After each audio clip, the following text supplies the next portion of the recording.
Hello, lovely people. I'm Sinead, and welcome.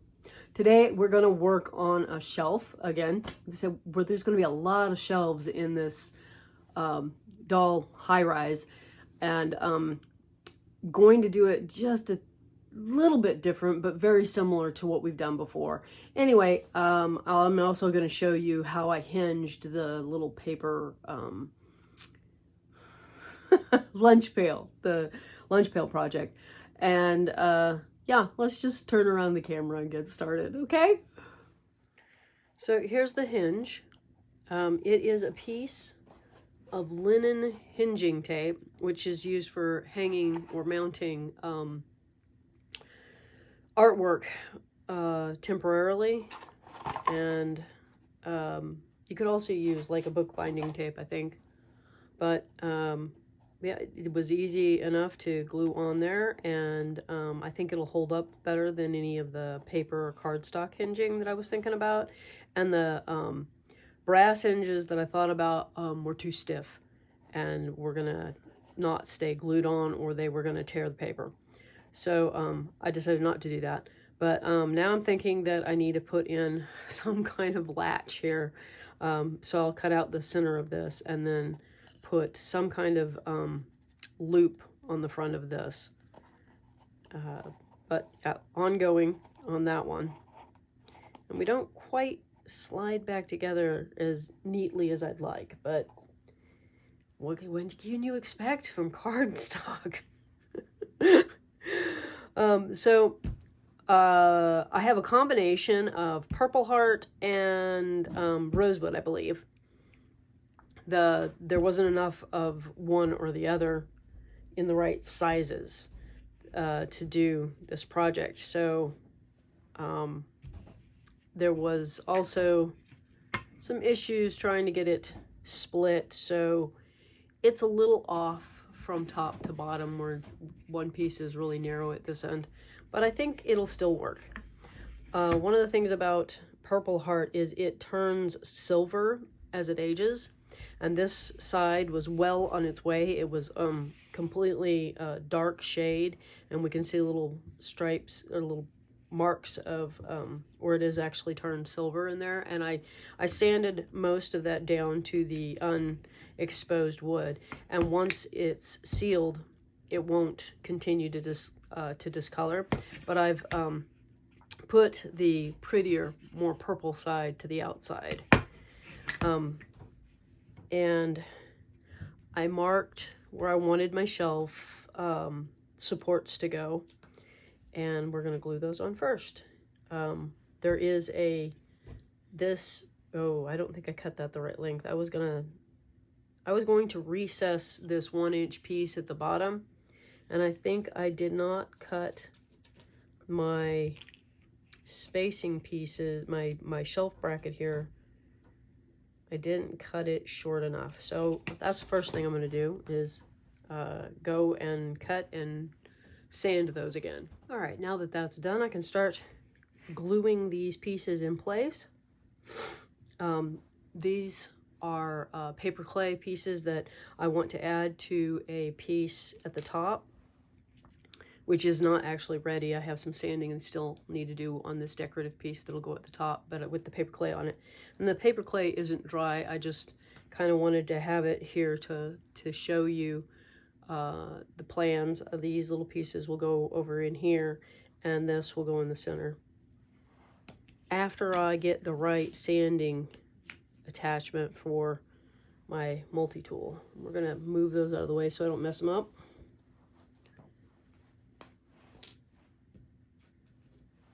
And get going. So I decided to do supports on this again because this is heavier than the cardboard stuff. When you're doing the cardboard, it's not, it doesn't, I don't know, maybe you do need the support just to get more surface area glued, but as far as weight goes, you don't need it for that. With the heavier the piece of wood, the more likely it is to kind of wiggle itself through gravity. And collapse, which has been kind of fascinating with the chair and the other set of shelves. And I will be gluing a piece of chipboard to the back. I may use a back off of a sketchbook because this is too big for the sheets of paper size. It's just, I'd have to use 2 pieces and cut it, you know, to get the height. So I'm gonna check and see if one of my sketch or watercolor paper pads has got is ready for me to just say you're retired now and or do something, I don't know, steal its back. I lined these up with each other and drew across both sides to make sure that they were in the same place. Of course, that only works if you keep it even, which, you know, I'm still trying to check it against one against the other as I go here. Gluing these down. And I'm noticing that this edge of this board was warped here or cut. It's not square, I mean, because we've got a little gap. So that'll just mean it's a good thing I'm using chipboard to cover the back. It'll mold to that. Won't be a problem.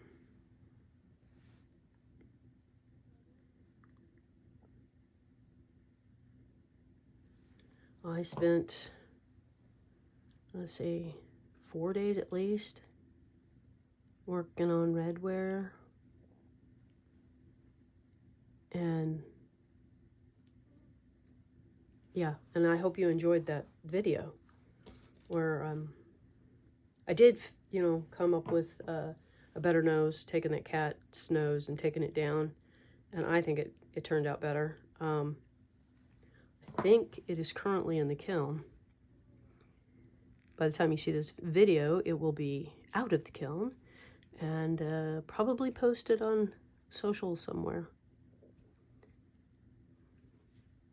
Maybe I'll take some video of it before I mail it off, so you can see how the cat turned out.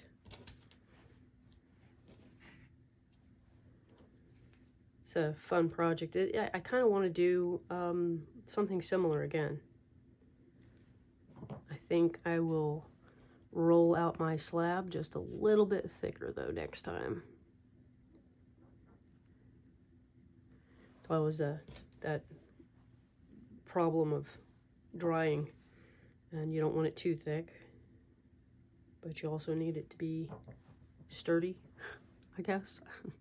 That may be the wrong word.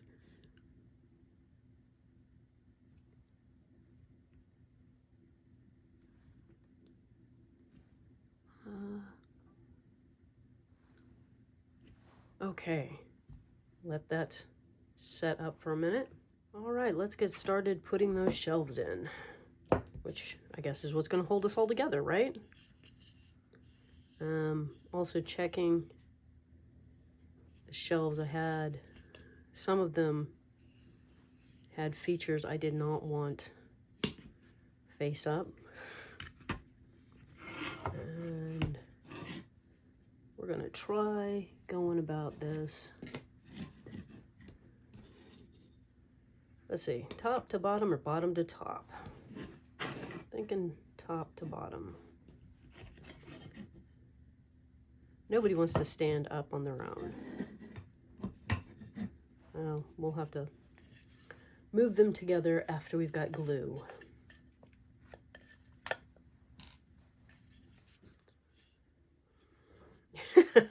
I flipped it around again. Get a little glue on the end as well as right there on the edge.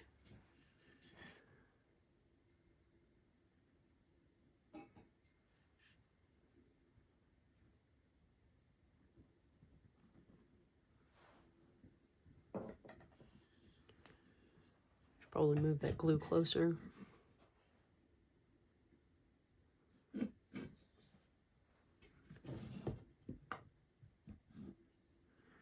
I am thinking, yeah, let's get this together and then get a clamp on it. So maybe I should move a little faster, huh? Well, that means I'm gonna mess up. So we're gonna move as fast as we can without making a mess or messing up where I'm putting it. You ever speed up and find that you're sticking glue, you're getting it on your clothes and on the surfaces and stuff, and really all you need to do is just not be so fast. Okay. So, I've moved it wider. Come on, let me slide in. Uh-oh. Don't want... I don't want a bunch of glue to clean up.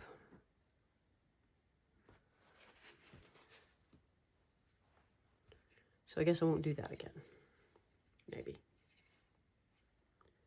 I feel like I just flipped this one around again. Ooh, maybe this is one that doesn't matter.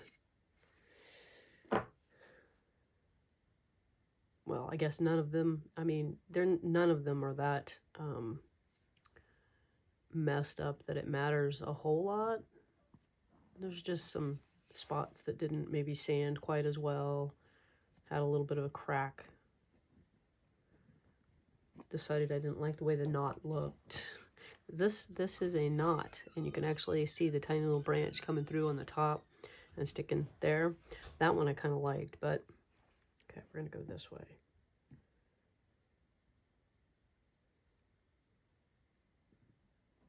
I have a feeling I'm gonna regret that. Ah, I do. I regret it.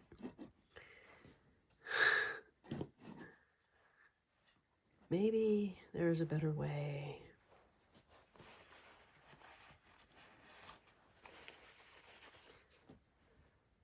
Need some moisture for this.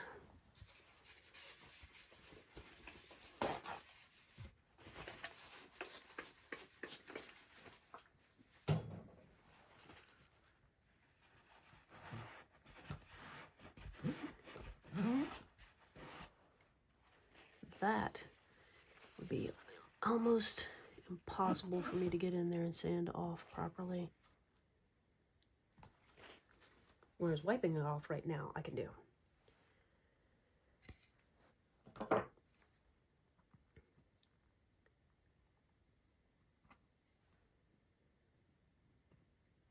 And so has anyone taken on making their dolls shelves?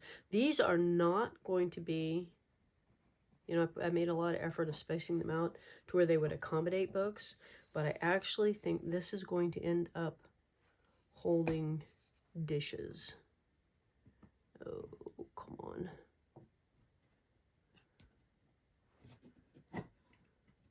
Because, well, I guess it depends on how everything turns out, but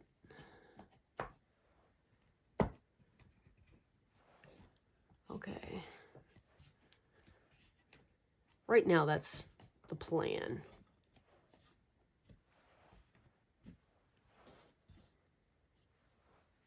And we obviously need something to help us see what's square.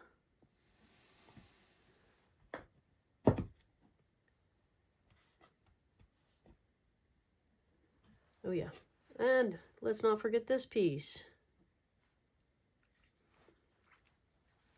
So we're doing kind of a toe kick plate at the bottom. So I'm gonna need to paint these once they're dry, the paper clay, to coordinate here or stand out, one or the other. I mean, like contrast. It could be contrasted or it could coordinate. I contemplated a purple color, but the more I look at this, the more I am thinking that I'm not sure I want to go that direction. I think I'd rather try and match closer to the cherry. And Do I have any cherry? Yes. So I want to know what color this turns once it's got the shellac on it. And that other little shelf that I did was done in cherry. So,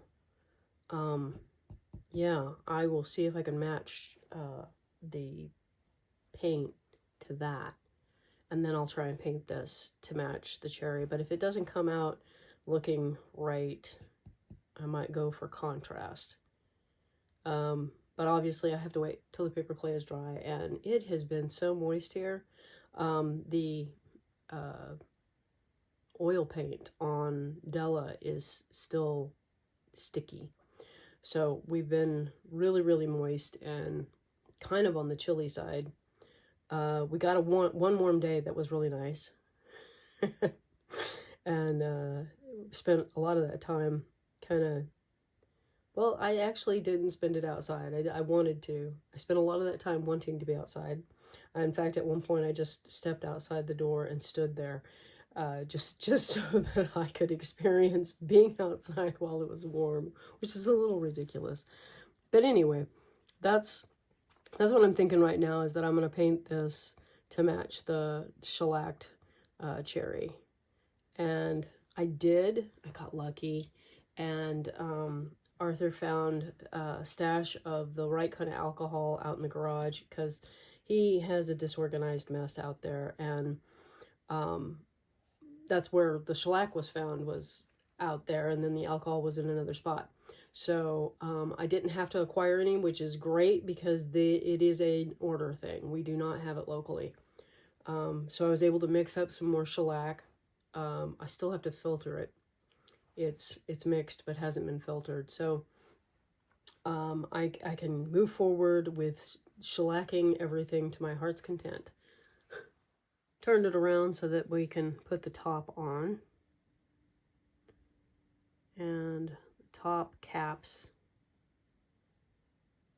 If anything, this has been a lesson in really, how nice it is to have proper tools. A belt sander. Oh, I should have probably done that. Hooking up something like a belt sander or a disc sander that is like a bench. I guess they're called bench sanders. Anyway, would have made getting the ends of these boards sanded evenly easier.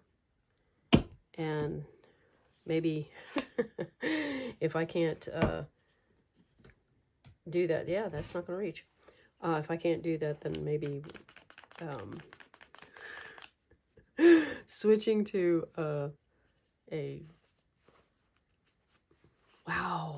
cardboard, back to cardboard might be the better way to go, because it's much more forgiving. The cardboard is so much more forgiving. And it's, it's been a while since I've had access to any kind of wood shop where the tools, with the kind of tools that I would rather be using here. I think we're just a little tweaked or something, because I keep feeling it being uneven from side to side, like one side will be higher than the other.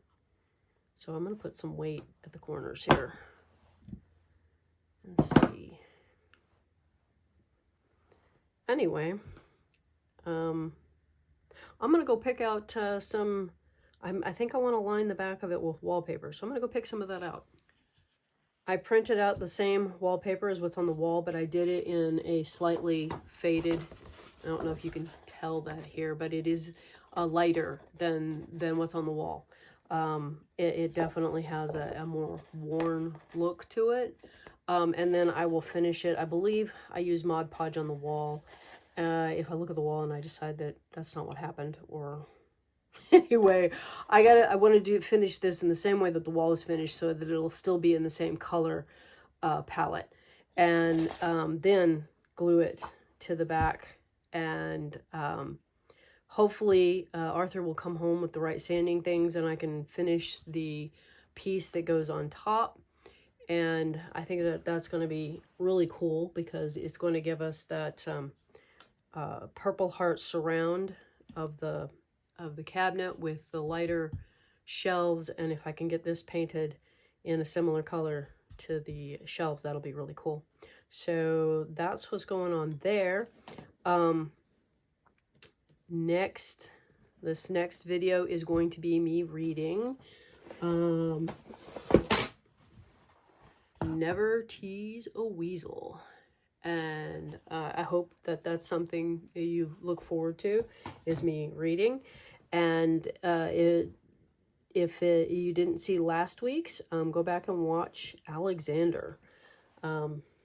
And check out what's in the shop. See if you can find yourself a happy little distraction in sewing, knitting, or crocheting. I admit that I don't have a whole lot of knitting and crocheting videos, or not videos, patterns, but I do have a few. And also it's always fun to sew the tiny little clothes, even if you don't have a doll to put them on, because I just love the idea of sprinkling them around the house to make people wonder, what do these little pants go to? Whose little shirt is that? Anyway, I hope you have a delightful day and a wonderful week, and I will see you in the next one. Bye-bye.